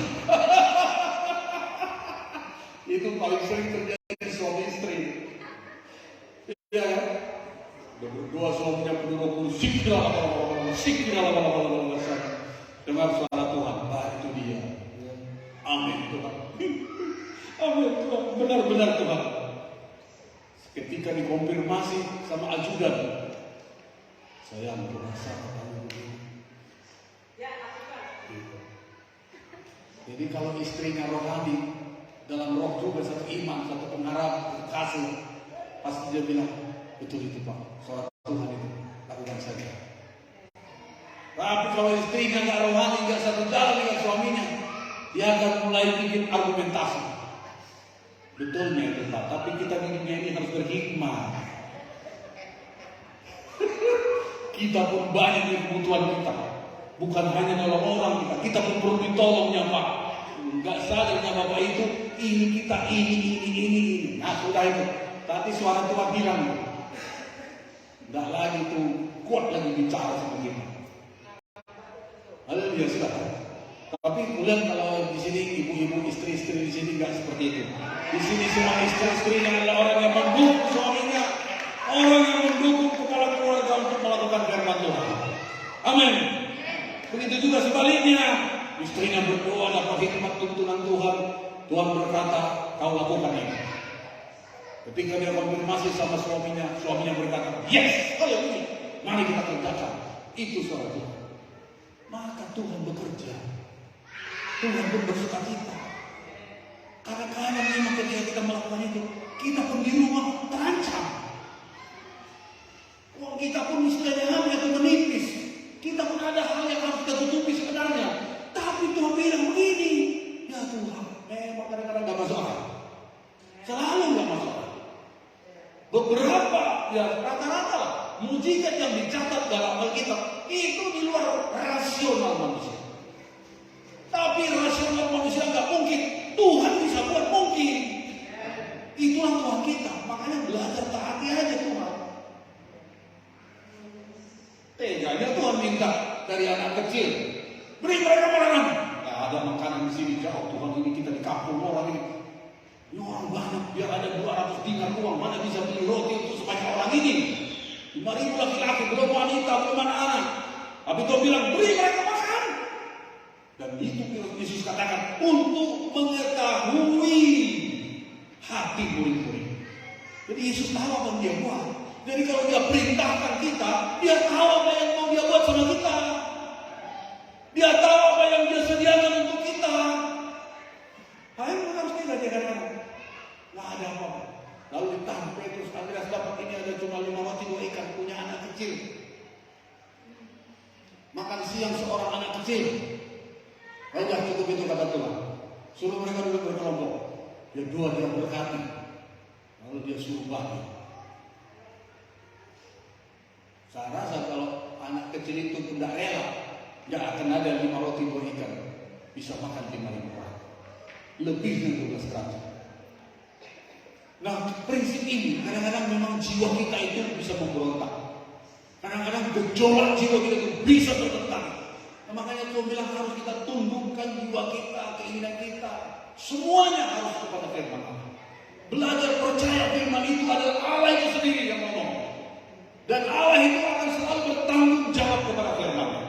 Nggak pernah ada. Jadi itulah yang dikikis Tuhan dari hati kita. Supaya hanya Tuhan yang kita andalkan dalam hidup ini. Nah, rela saudara semuanya, siap saudara? Uang tinggal 50.000. Tuhan bilang kasih sama orang itu. Hah? Kurasa suara setan bis dalam Yesus. Dah Yesus. Kurasa kalau nggak rohani si Abraham itu, Tuhan minta anaknya, pasti dia memberontak ini. Apa ini? Tapi betul-betul tahu, kenal suara Tuhan. Sejahtera hati, tapi di sini berlawanan. Itu perjuangan. Sejahtera hatinya, tapi di sini kadang-kadang bergejolak argumentasi.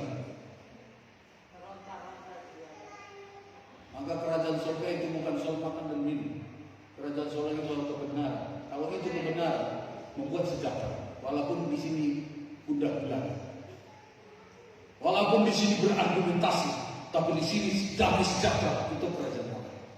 Belajar dengar suara Tuhan dalam hidup. Bukan ini. Kalau ini banyak protesnya. Menurut hemat saya, menurut penelaran saya, menurut penerawangan saya, kata Yesus Elias, ya kan? Menurut pemikiran banyak kalau di sini.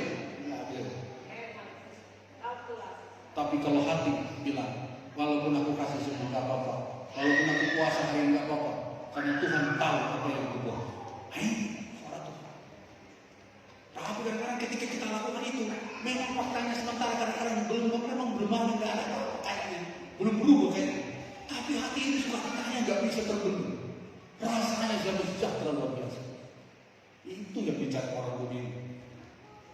Dan itu nggak bisa dapat di mana-mana.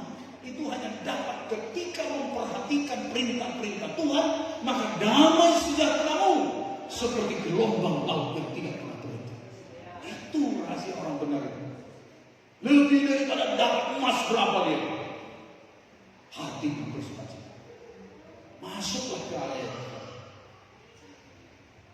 Makanya Daud berkata, hanya dekat Allah sejahtera, daripadanya ada keselamatan.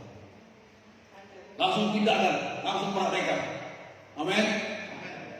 Membicara antar AC ke gereja, antar. Langsung pasang. Nah ini dipasang satu. Situ kita berikan untuk tangan ketua itu. Siapa lagi menyusul? Di sebelah sana. Di sebelah sana. Dengan nembak sana, nembak sini, dingin. Pemanduran dingin. Haleluya. Jangan dulu terus tertekan. Saya kasih firman Tuhan supaya saudara bisa menangkap. Bulan depan lagi satu sana, satu sini. Cuma 4 1, 2, 3, 4. Itulah dingin gitu. Kalau nggak dengar-dengar langsung dia kerjakan. Untung nggak masih banyak bersehati dengan suaminya. Kalau suaminya bilang, kayaknya ya waktunya sekarang kita kasih tahu, kita kantorin. Dia telepon saya waktu itu di Medan. Lalu dia, Pak, ya, apa kabar? Luar biasa, sehat-sehat ya. Gimana kamu? Gimana? Pak, di rumah kan? Ya, di rumah, tapi di rumah yang di Medan saya, tidak di Pelakrai. Oh iya Pak, kenapa? Mau ini Pak, ada mau antar. Oh ya antar aja, ada mereka di rumah. Langsung antar, jangan pakai besok lagi dia bilang. Siapa? Antar lagi Pak. Itu kalau dengan suara Tuhan. Coba kalau enggak, nanti ajalah. Pokoknya sudah ini rindunya saya, ini memang keinginan saya ini, tapi nanti aja. Tiba-tiba ada kebutuhan, perlu lagi. Bisa beralih nanti ini. Yang mau kita apa ini? Yang mau kita jadi kasih Tuhan ini, beralih nanti. Lalu lama-lama jadi berat. Lama-lama berpikir 2 kali, benarkah suara Tuhan ini? Itu yang kadang-kadang membuat kita bisa menjadi tidak melakukan. Jadi kalau dengar, lakukan. Hari ini percaya, hari ini baptis. Besok ada lagi yang lain, nggak tahu, bisa berubah lagi pikiran. Ini si kami bilang, Pak, ini ada orang dari ini mau percaya, mau dibilang, udah siapkan, nanti kita baptis lagi. Sore ini kita baptis. Jangan tunggu besok. Besok pergi ke warung dia, disuntik sama temannya lagi, masuk iblis. Ngapain kau dibaptis? Begitu gak ada hubungannya itu segala macam. Bingung pula lagi besoknya lagi. Sekarang waktu perkenanan. Lakukan. Kadang-kadang mujizat itu begitu. Dengar begitu, lakukan. Jadi mujizat. Penuhi air itu. Semua kebijakan-kebijakan dengan air. Isi semua. Bagi sekarang. Bagi. Jadi mujizat. Nggak tunggu besok. Nah, biarlah kita semua tanggap dan cepat langsung melaksanakan apa yang Tuhan mau. Amin. Yang terakhir, ada kemauan, bukan soal kemampuan. Kemauan ada, bukan soal kemampuan. 2 Korintus 9 ayat 7, hendaklah kamu masing-masing menurut kerelaan hatinya. Jangan dengan sedih hati atau karena paksaan, sebab Allah mengasihi orang yang memberi dengan sukacita. Belas kasihan harus diberikan dengan kerelaan. Ukurannya bukan berapa banyak yang kita bisa berikan, tetapi apakah kita mau memberi dengan tulus. Jangan ketidakmampuan kita menghambat sehingga kita tidak berbelas kasihan, karena Tuhan pasti memampukan kita. Ingat, meskipun apa yang kita miliki, kemampuan keuangan ekonomi kita sedikit atau mungkin lemah, tetapi kita bisa menolong orang lain. Tuhan mencari orang yang mau, dan Dia akan memampukan kita. Jadi bukan harus tunggu banyak dulu baru mau menolong orang lain. Kadang orang berpikir, berkati aku supaya aku nanti, mulai aja dari sekarang. Walaupun sekarang nggak seberapa, walaupun sekarang jumlahnya mungkin minimal. Nah, saudara, lihat ini satu contoh. 2 Korintus 8 ayat 1 sampai 4. Saudara-saudara, kami hendak memberitahukan kepada kamu tentang kasih karunia yang dianugerahkan kepada jemaat-jemaat di Makedonia, di pelayanan Paulus.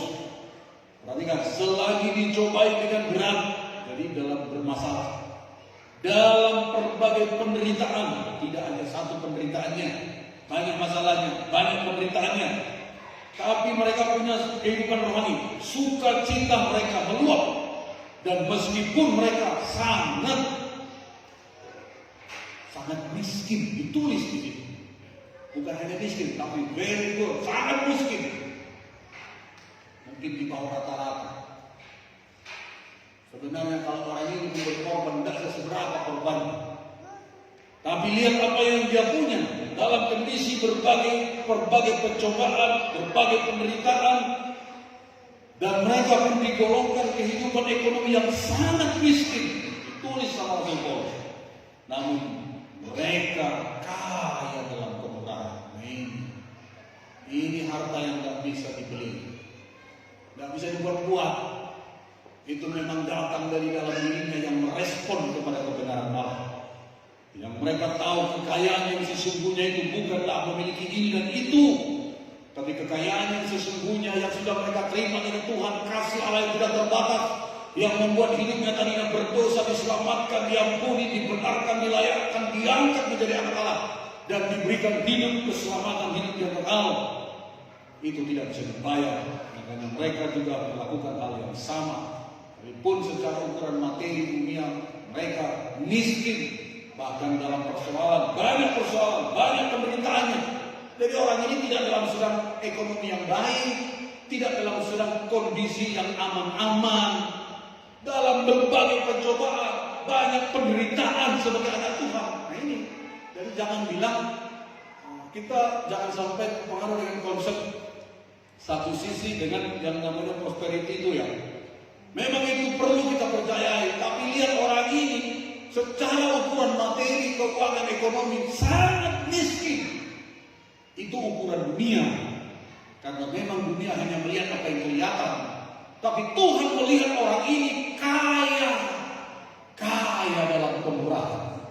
Itu harta yang tidak terlihat, tapi ada di dalam diri orang ini, dan itulah yang membuat mereka, Paulus mengatakan, dengan kerelaan sendiri mereka mendesak, mereka meminta dan mendesak kepada kami. Wow.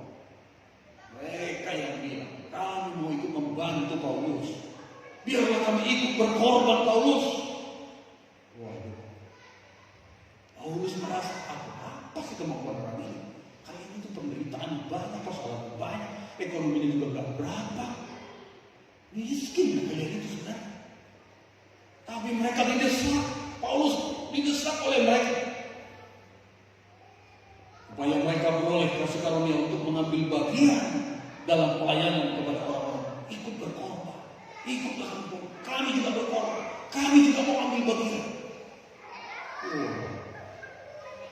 Ini jemaat luar biasa. Biarlah ini menjadi bagian kita jemaat GEMA Palangkaraya. Amin. Hari 2 di Desa Pagi, seluruh GEMA dimanapun berada. Jadi bukan karena banyaknya apa yang kita punya, bukan soal berapa banyak yang kita miliki, tetapi ada kerelaan untuk bisa berbagi dengan tulus. Itulah yang Tuhan mau dari kita sekarang. Buat apa yang bisa. Orang yang banyak dipercaya, banyak dituntut. Ya kalau memang banyak berkatmu, mungkin kau bisa memberi lebih banyak dari orang yang mungkin tidak sebanyak apa yang kita punya. yang tidak sebanyak apa yang dimiliki orang lain. Untuk itulah saudara diberkati lebih dari yang lain. Amin. Tetapi kekayaan yang ini, kekayaan yang didorong oleh kasih Allah, belas kasihan Tuhan. Jadi tidak menutup kemungkinan, tidak menghalangi dia untuk tetap berbagi, tetap memberi, tetap menolong, walaupun dia sendiri sebenarnya punya persoalan, walaupun dia sendiri punya pergumulan, walaupun ekonominya sebenarnya sangat-sangat sulit. Ini contoh. Jadi tidak ada halangan, tidak ada alasan untuk tidak kita bisa berbagi. Makanya kalau disuruh ada waktu berkorban, lakukanlah dengan sukacita. Amin. Ketika ada momen-momen kita saling memberkati, saling menolong, lakukanlah dengan sukacita. Ilustrasi terakhir, 1-2 menit. Ini sudah sering saudara dengar mengenai laut mati. Nanti kalau punya uang, berdoa bisa ke Yerusalem kan? Kalau punya uang, bisa. Nanti lihat itu laut mati gimana. Supaya jangan cuma di Alkitab kita tahu. Nanti lihat kalau perlu berenang di situ. Ambil lumpurnya bawa ke Indonesia. Katanya obat gatal-gatal. Karena saking banyaknya kadar garamnya. Ada pernah memberikan dibawanya lumpurnya itu. Katanya obat gatal-gatal kulit. Jadi laut mati itu dia menerima dari semua yang masuk. Dari Sungai Jordan, dari mana-mana itu masuk di situ. Tapi tidak ada pembuangannya, tidak ada pengeluarannya. Jadi air itu dia numpuk di situ, berputar-putar di situ. Lama-lama menjadi satu tempat kumpulan air yang sangat mengandung kadar garam yang tinggi, membusuk di situ. Tidak ada kehidupan di situ, tidak ada ikan satupun yang hidup, tumbuhan pun tidak ada, mati semua. Di sisi lain ada satu namanya Danau Galilea. Danau ini juga satu danau yang berbeda dengan Laut Mati, tetapi danau ini mendapat aliran dari sungai Jordan, dari mana-mana. Tapi dia bisa mengalirkan lagi ke aliran-aliran yang lain, sehingga di Danau Galilea itu ada kehidupan. Makanya di situ banyak ikan. Makanya Petrus di situ menjala ikan. Jadi menjadi tempat orang mencari nafkah di situ. Satu kehidupan, satu siklus kehidupan yang bisa memberkati banyak orang. Bedanya cuma satu, sama-sama tempat menerima menampung, tapi yang satu menampung untuk dirinya sendiri dan berputar-putar dari bermasalah. Satu lagi menampung tapi membagikannya lagi kepada yang lain. Ada kehidupan di situ. Saudara, kita jangan menjadi gambaran laut mati. Tuhan mau kita seperti Danau Galilea, menerima semua anugerah, berkah, kasih karunia, pertolongan, kebaikan Tuhan. Jangan berhenti pada kita, bagikan itu kepada orang-orang yang memang akan memerlukan. Dan Tuhan pimpin saudara bisa membagikan kasih Kristus, sehingga saudara akan terus menjadi satu kehidupan yang menjadi berkah. Dan pasti ada berkat yang baru, berkat yang baru, berkat yang baru, berkat yang baru. Selalu baru tiap hari. Jangan tahan. Saudara, kalau tahan berbahaya. Kolesterol tinggi, kadar garam naik. Sampai orang katanya kalau kecemplung, lihat video, kalau orang lihat video laut mati, ada orang-orang yang berwisata lari di situ, mereka tidak tenggelam, nggak tenggelam, terapung memang terapung, sangat terapung, tidak usah berenang begini, cemplung aja terapung dia, karena saking tingginya kadar garam, tidak ada ikan satu ekor pun, mati semua, tidak bisa tahan. Tuhan mau saya dan saudara menjadi sungai kehidupan yang menerima setiap kebaikan Tuhan dalam hidup kita. Banyak macam kebaikan, bukan hanya uang.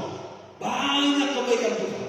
Tapi biarlah saudara terima dengan syukur, dan saudara bisa mengalirkannya lagi dengan belas kasihan Tuhan. Saudara dan saya menjadi orang yang sangat berarti dan menjadi berkat bagi kemuliaan Tuhan. Saudara diberkati, amin. 3 poin ini kiranya memberkati kita semua. Saudaraku, kiranya belas kasihan Tuhan semakin bertambah-tambah. Mari kita bangkit berdiri, kita bersyukur kepada Tuhan. Tadi yang lalu adakanlah lagi, pulihkanlah lagi. Seperti dahulu Tuhan, apa yang sudah pernah ada bagi gerejamu, apa yang pernah Kau lakukan bagi gerejamu, kami rindu pada masa-masa ini, di tempat ini, dalam hidup kami, bahkan masa yang akan datang. Adakan lagi Tuhan, Engkau buat lagi Tuhan. Kami rindu kami menjadi alat di tangan-Mu. Kami menjadi bejana-bejana yang Kau pakai di tengah-tengah dunia ini ya Tuhan. Biarlah belas kasihan-Mu memenuhi setiap hati kami. kami Tuhan. Kita nyanyikan pujian ini kepada Tuhan. Haleluya.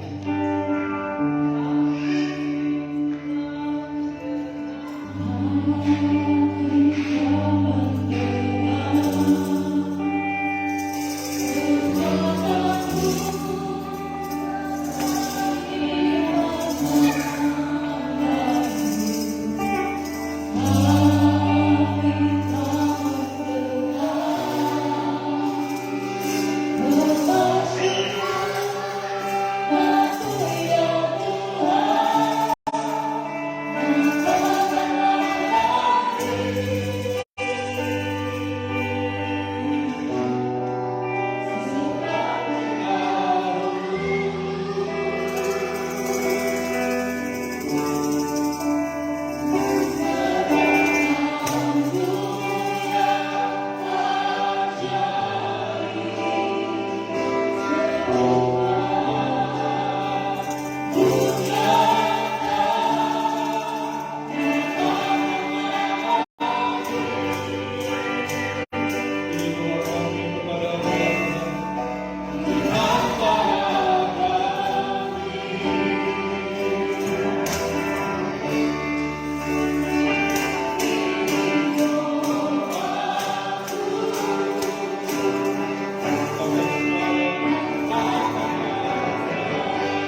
Biarlah hati kami semua dipenuhi oleh belas kasihan-Mu Tuhan.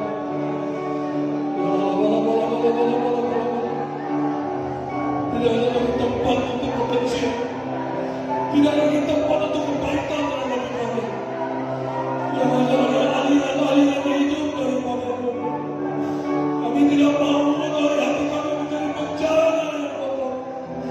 Biarkan hati kami menjadi bencana bagi-Mu, menjadi tempat kediaman-Mu ya Roh Kudus, berkuasa mengendalikan kami, sehingga hati kami selalu digerakkan oleh belas kasihan-Mu ya Tuhan.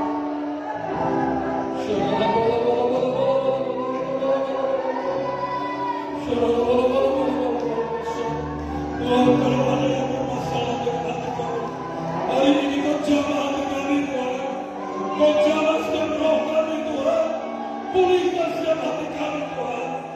Biarlah hati yang mengasihi sebagai hati-Mu menjadi milik setiap kami yang di tempat ini Tuhan. Kami terbatas, tetapi kami mau menjadi berkat Tuhan. Kami mau menjadi alat di tangan-Mu Tuhan. Pakai kami. Kami rindu apa yang pernah ada bagi gereja-Mu. Kami rindu apa yang pernah Kau buat bagi gereja-Mu. Boleh Kau buat lagi di tengah-tengah kami Tuhan. Di antara kami anak-anak murid tempat ini Tuhan. Shalom.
Biarkanlah kami pulang dengan sukacita, pulang dengan damai sejahtera, pulang dengan kasih Tuhan pada setiap hati kami Tuhan.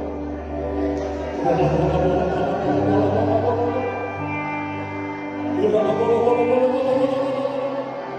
Kudus mengambil alih setiap jiwa kami. Roh Kudus mengambil alih setiap roh kami pada hari ini Tuhan. Dan Kau kerjakan dari setiap hidup kami. Hati kami dipulihkan di hadirat-Mu. Hati kami dibaharui di hadirat-Mu Tuhan. Kasih kami dipulihkan kepada Tuhan.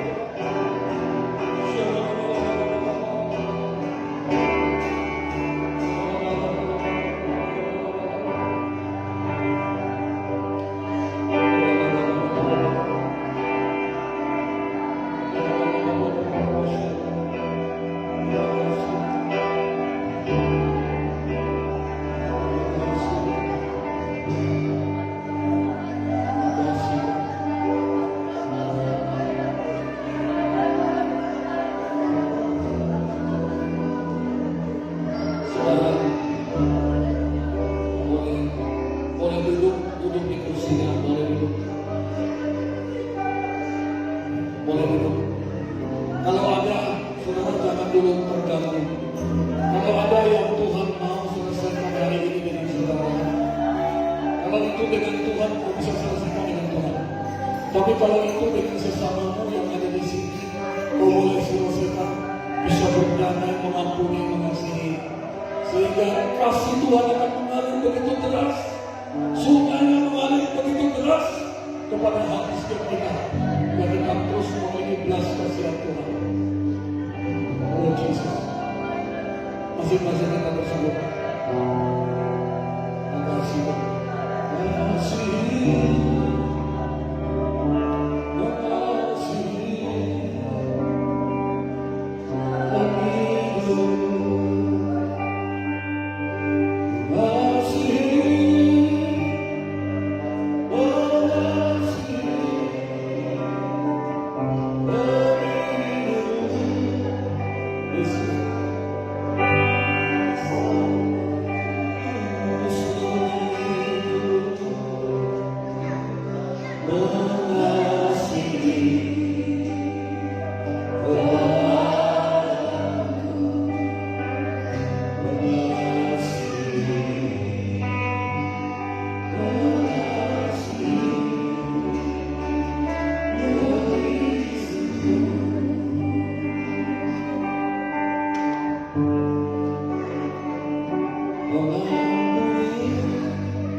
tersembunyi di matamu ya Tuhan. Ampunilah setiap kami, ampunilah kami. Tahirkan kami dengan darah-Mu ya Tuhan. Dari semua bentuk kesombongan kampuhan kami, ketidakpedulian kami kepada sama-sama lain. Ampuni kami Tuhan. Biarlah pada hari ini kami belajar firman yang Kau kehendaki adalah belas kasihan ya Tuhan. Biarkan itu terus mengalir di setiap hati kami. Sehingga kalau belas kasihan-Mu memenuhi hidup kami, kami akan begitu mudah mengampuni, mengasihi, memberkati, dan kami bisa hidup bergaul dengan semua orang seperti Tuhan mengasihi kami Tuhan. Terima kasih Tuhan. Terima kasih Tuhan. Pulihkan setiap hati kami. Semua kami dipulihkan kepada Tuhan. Semua kami dipulihkan satu dengan yang lain. Dalam kasih persatuan yang daripada Tuhan, kasih-Mu mengikat kami semua anak-Mu. Kasih-Mu yang menggerakkan kami untuk melayani dengan hati yang berbelas kasihan daripada Tuhan. Pakai kami semua. Kami rindu melihat bagi apa yang pernah ada dalam gereja, di mana kehadiran-Mu, kesembuhan, pemulihan, kelepasan dan kebebasan, membawa pertobatan, karena belas kasihan Tuhan melimpah-limpah bagi kami ya Tuhan. Adakanlah itu di tempat ini, dalam hidup kami, dalam keluarga kami. Terima kasih buat firman. Terima kasih buat Roh Kudus mengerjakannya bagi setiap kami semua. Dalam nama Yesus kami berdoa dan mengucap syukur. Haleluya, haleluya. Semoga itu berkati kata-kata. Amin. Kita berikan tepuk tangan.